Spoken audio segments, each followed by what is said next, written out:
কুশীনগৰত লতা মংগেশকাৰৰ আবিৰ্ভাৱ কণ্ঠৰ পৰা নিগৰিছে সেই বিখ্যাত গীতটি लग जा गले के फिर ये हंसी रात हो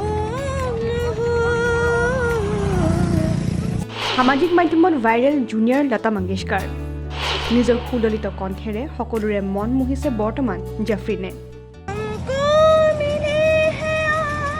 आज ये घड़ियां नसीब से बचा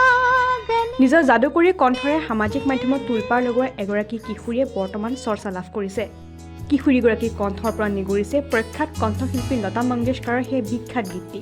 যিটো গীতৰ জৰিয়তে ভাইৰেল হৈ পৰিছে বৰ্তমান কিশোৰীগৰাকী উত্তৰ প্ৰদেশৰ কুশীনগৰৰ 17 বছৰীয়া জাফৰিন আঞ্জুমে নিজৰ সুললিত কণ্ঠেৰে সামাজিক মাধ্যমত এক আলোড়নৰ সৃষ্টি কৰিছে লতা মংগেশকাৰৰ বিখ্যাত গীত লগ যা গলে শীৰ্ষক গীতটি পৰিৱেশন কৰি সম্প্ৰতি ভাইৰেল হৈ পৰিছে বৰ্তমান জাফৰিন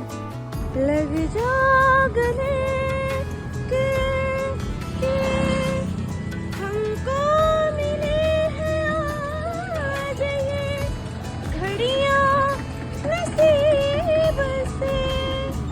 जी भर के देखने जिए हमको करीब से কিশোৰীগৰাকীৰ ভাইৰেল ভিডিঅ'টি দৰ্শকৰ মাজত যথেষ্ট সমাদৰ লাভ কৰিবলৈ সক্ষম হৈছে স্কুলীয়া ছাত্ৰীগৰাকীয়ে বিদ্যালয়লৈ যোৱাৰ সময়তে এজন লোকে তেওঁক অনুৰোধ জনাই লতাজীৰ এটা গীত পৰিৱেশন কৰিবলৈ আৰু কোনো সংকোচ নোহোৱাকৈ জাফৰিনে গীতটি গায় আৰু নিজৰ কণ্ঠৰে সকলোকে আচৰিত কৰি তোলে এই ভিডিঅ' ভাইৰেল হোৱাৰ পাছতে বহু লোকে জাফৰিনক প্ৰশংসা কৰি তেওঁৰ কণ্ঠ হুবহু লতা মংগেশকাৰৰ লগত মিল আছে বুলিও উল্লেখ কৰিছে বহু লোকে কয় যে জাফৰিনে এখন ভাল মঞ্চ লাভ কৰিব লাগে যাতে তেওঁ নিজৰ কণ্ঠৰে মানুহৰ হৃদয় জয় কৰিবলৈ সক্ষম হয় আৰু অনাগত দিনত কণ্ঠৰ জৰিয়তে নিজৰ যাদুসমূহ যাতে বৰ্তাই যাব পাৰে news desk report current Assam